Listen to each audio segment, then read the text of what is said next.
네, 2023년 6월 14일 수요 기도회를 시작하겠습니다. 다 같이 찬송가 27장 빛나고 높은 보좌와 찬양 드리시면서 수요 기도회를 시작합니다.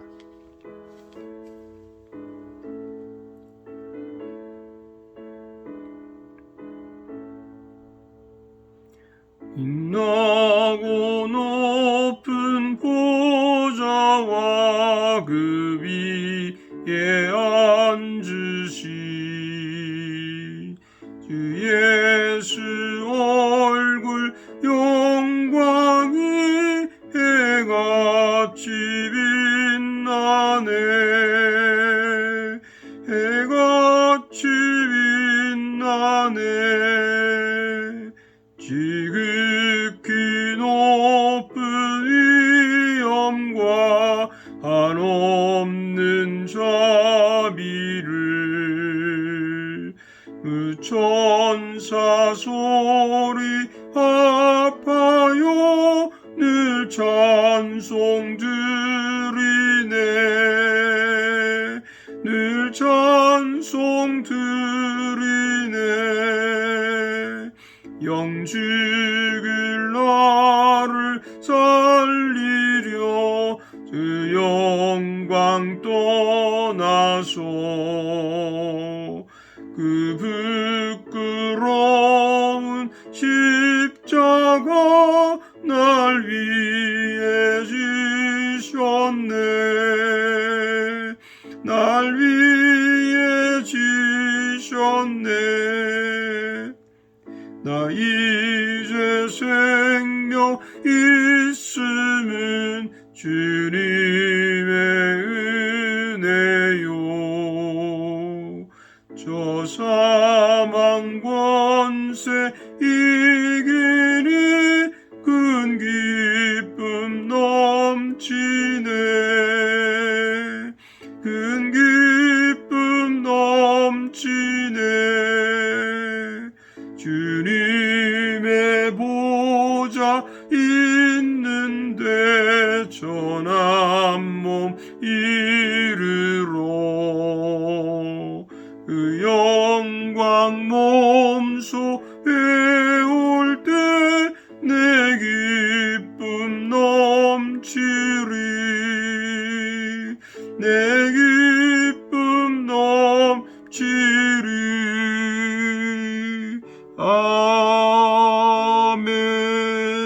아멘. 아멘.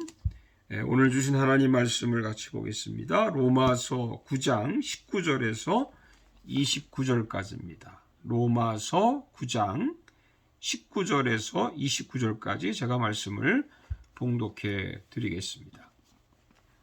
홍내가 내게 말하기를 그러면 하나님이 어찌하여 허물하시느냐? 누가 그 뜻을 대적하느냐 하리니 이 사람아 내가 누구이기에 감히 하나님께 반문하느냐? 지음을 받은 물건이 지은 자에게 어찌 나를 이같이 만들었느냐 말하겠느냐? 토기장이가 지는 한 덩이로 하나는 귀 쓸 그릇을 하나는 천이 쓸 그릇을 만들 고난이 없느냐?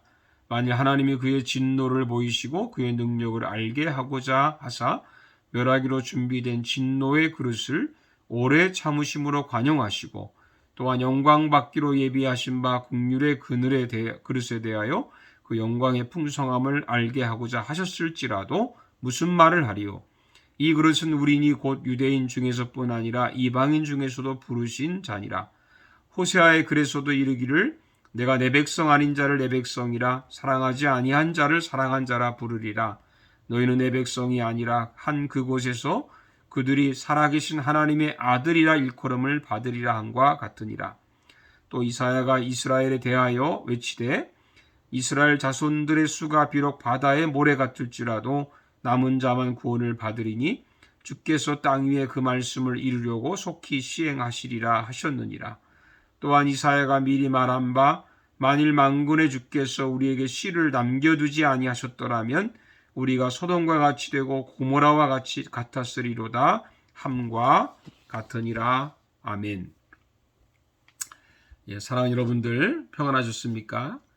오늘 수요 기도회를 맞이해서 로마서 9장 19절에서 29절의 말씀을 가지고 하나님의 주권이라는 제목을 말씀을 드리겠습니다. 제목이 좀 딱딱한 그런 표현이겠지만 그 의미는 그렇지 않습니다. 신혼 부부들에게 자주 하는 말이 있습니다. 결혼 초부터 주권을 줘야 돼. 그렇지 않으면 너 평생 고생한다. 신랑 친구들은 신랑에게, 신부 친구들은 신부에게 그런 충고를 해줍니다. 특별히 먼저 결혼한 친구들은 더 그것을 강조하죠. 무슨 말인가요? 무슨 목적으로 주권을 쟁취하려는 것일까요? 남편은 아내는 남편을 자기 뜻대로 조종하려는 것이 아닙니까? 이것은요, 성경적인 결혼의 목적은 절대 아닙니다. 결혼할 때 우리가 서약을 하지 않습니까? 남편과 아내가 되면 서로 사랑하고 서로 아끼고 서로 섬기기로 약속을 합니다. 그렇게 하고 나서 왜 서로 주권 다툼을 해야 합니까? 이것을 그대로 우리 신앙생활에 한번 옮겨봅시다. 예수님은 우리 신랑이시고 우리는 예수님의 신부라고 말하죠. 예수님을 믿는다는 것은, 예수님을 영접한다는 것은, 예수님을 나의 주인으로 섬긴다고 하는 것은 서로 사랑하고 서로 섬기기로 서약을 하는 것이죠. 절대로 주권 다툼이 아닙니다. 예수님도 그렇지 않으시고 우리도 그렇게 하지 않아야 됩니다. 그래서 이런 오해를 절대 하지 말아야 되는 거죠. 그런데 하나님 주권에 대한 오해가 많이 있습니다. 오늘 본문 앞에 18절을 먼저 보는 게 좀 이해가 빠릅니다. 그런즉 하나님께서 하고자 하시는 자를 긍휼히 여기시고 하고자 하시는 자를 완악하게 하시느니라. 그냥 이렇게 보면 하나님이 자기의 멋대로, 자기 주권대로 하신다는 것처럼 이게 들립니다. 그래서 19절에 사람들이 하나님께 이렇게 항의를 하죠. 혹 내가 내게 말하기를 그러면 하나님이 어찌하여 허물하시느냐? 누가 그 뜻을 대적하느냐? 하리니. 만일 하나님의 주권대로 다 하신다면 우리가 죄를 지었다고 해도 하나님이 하신 거니까 절대 우리 책임이 아니라는 거죠. 우리 책임이 없다라고 하는 것입니다. 그러니 하나님이 우리를 징벌하시거나 책망할 수 없다는 거예요. 또한 하나님 마음대로 하시게 되니까 우리가 무슨 자유가 있냐고 하는 것입니다. 우리는 그저 하나의 로봇이나 인형과 같은 것이 아니냐 이렇게 항의를 할 수 있습니다. 근데 이것도 하나님 주권에 대한 큰 오해가 있는 것입니다. 이런 오해를, 이런 잘못을 우리가 좀 해결하기 위해서 여러 가지 그 내용이 있지만 크게 두 가지를 저는 깨달아야 된다고 믿습니다. 첫째는 하나님이 모든 주권을 가진 것이 맞습니다. 자, 20절을 보세요. 이 사람아 내가 누구에게 감히 하나님께 반문하느냐? 지음을 받은 물건이 지은 자에게 어찌 나를 이같이 만들었느냐 말하겠느냐? 하나님은 창조주이십니다. 우리는 피조물에 불과합니다. 그러니까 피조물인 우리가 창조주 하나님께 명령할 수 있습니까? 반문할 수 있습니까? 여기 토기장이 예를 들지요. 21절에 보면 토기장이가 지는 한 덩이로 하나는 귀히 쓸 그릇을 하나는 친히 쓸 그릇을 만들고 나니 없느냐? 여기 토기장이는 물론 창조주 하나님을 가리키는 거죠. 그러니까 창조주 하나님이 만들고 싶은 대로 하는 겁니다. 이거는 하나님의 절대적인 권한입니다. 이것이 바로 하나님의 주권이라고 하는 것이죠. 여기에 대해서 우리가 의문은 가질 수 있습니다. 그러나 하나님의 이 주권을 우리가 받아들여야 되는 거예요. 저는 믿음을 이렇게 정의합니다. 하나님의 주권을 받아들이는 거다. 하나님의 주권을 내가 인정하는 것입니다. 그것이 우리의 첫 번째 그 믿음이라고 생각합니다. 둘째는 하나님은 자기의 주권을 가지고 있음에도 불구하고 하나님은 자기의 주권을 사랑으로 사용하신다는 거예요. 이것이 매우 중요합니다. 22절을 보시면 만약 하나님이 그의 진노를 보이시고 그의 능력을 알게 하고자 하기로 멸하기로 준비된 진노의 그릇을 오래 참으심으로 관용하셨다. 어떤 사람이 그러죠. 하나님이 지옥 갈 사람과 천국 갈 사람을 이렇게 차별해서 미리 차별해서 만들었다. 이런 말이 아닙니다. 비록 자기 죄로 인해서 지옥 갈 사람이라 할지라도 하나님은 오래 참으시고 사랑으로 품어주셨다는 거죠. 관용하셨다. 그 말입니다. 그래서 이것을 좀 확장해서 25절에 이런 말씀을 예를 들었습니다. 호세아의 글에도 이르기를 내가 내 백성 아닌 자를 내 백성이라 사랑하지 아니한 자를 사랑한 자라 부르리라. 놀라운 말씀 아닙니까?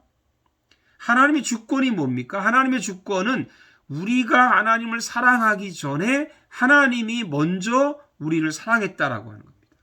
사랑할 만한 사람이라 사랑한 것이 아니라 사랑할 수 없는 사람에도 불구하고 하나님은 우리를 먼저 사랑하셨다. 이것이 하나님의 주권입니다. 29절을 보세요. 또한 이사야가 미리 말한 바 만일 만군의 주께서 우리에게 씨를 남겨두지 아니하셨더라면 우리가 소돔과 같이 되고 고모라와 같았으리로다 함과 같으니라. 하나님은 불로 심판하고 싶을 때가 있죠. 또 소돔과 고모라는 불로 심판하셨죠. 그러나 불로 심판하고 싶은 사람들 중에서 하나님은 또 씨를 남기신다는 거죠. 무슨 말입니까? 다 멸하지 않으신다는 거예요. 소돔과 고모라에서 롯의 가족을 구원했듯이, 그리고 방주를 통해서 노아의 가족을 그 홍수 속에서 구원했듯이 심판에서 하나님은 구원하는 그 씨를 남겨두신다는 거죠. 이것을 성경에서는 씨라고도 말하고 또 그리고 남은 자라고 말했습니다. 이것이 바로 하나님의 사랑이다. 저는 사랑이 주권이라고 생각합니다. 유대인이든 이방인이든 모든 사람들을 사랑해 주는 것이 하나님의 주권입니다. 비가 선한 사람에게만 내리는 것이 아니고 악한 자에게 내린다고 예수님 말씀하지 않았습니까? 모두에게 똑같은 사랑을 베푸십니다. 그래서 우리가 부부가 서로 사랑하는 것이 그것이 주권입니다. 부모 자녀가 서로 사랑하는 것이 주권입니다. 서로 주권을 지기 위해서 싸우고 다투는 것이 주권이 아닙니다. 심지어는 목사와 성도들 간에도 서로 사랑하는 것이 주권입니다. 교회가 왜 싸웁니까? 서로 주권 지려고 하는 거 아니겠어요? 주권을 내려놓고 사랑으로 하면 바로 그것이 하나님 원하시는 주권인 줄로 믿습니다. 그리고 하나님의 주권이 바로 사랑이다 하는 것을 기억하고 그 사랑 안에서 우리가 순종하고 살아가는 저와 여러분 되시기를 축복합니다. 기도하겠습니다. 살아계신 아버지 하나님, 우리는 가정에서나 교회에서나 사회에서나 어디서나 내가 주권을 지려고 애를 쓰고 그것 때문에 다투고 싸울 때가 많습니다.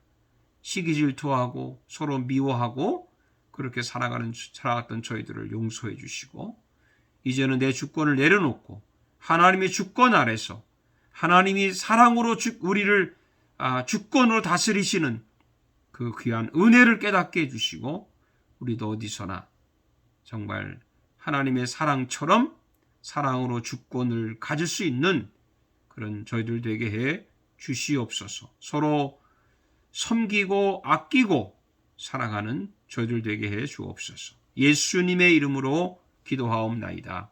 아멘. 세 번역으로 된 주기도문으로 오늘 수요 기도를 마치겠습니다. 하늘에 계신 우리 아버지, 아버지의 이름을 거룩하게 하시며 아버지의 나라가 오게 하시며 아버지의 뜻이 하늘에서와 같이 땅에서도 이루어지게 하소서. 오늘 우리에게 일용할 양식을 주시고 우리가 우리에게 잘못한 사람을 용서하여 준 것 같이 우리 죄를 용서하여 주시고 우리를 시험에 빠지지 않게 하시고 악에서 구하소서. 나라와 권능과 영광이 영원히 아버지의 것입니다. 아멘. 여러분 또 날씨가 좋지 않은 그런 가운데 있지만 그런 가운데서 건강 조심하시고 은혜 가운데 주일에 또 뵙겠습니다. 감사합니다.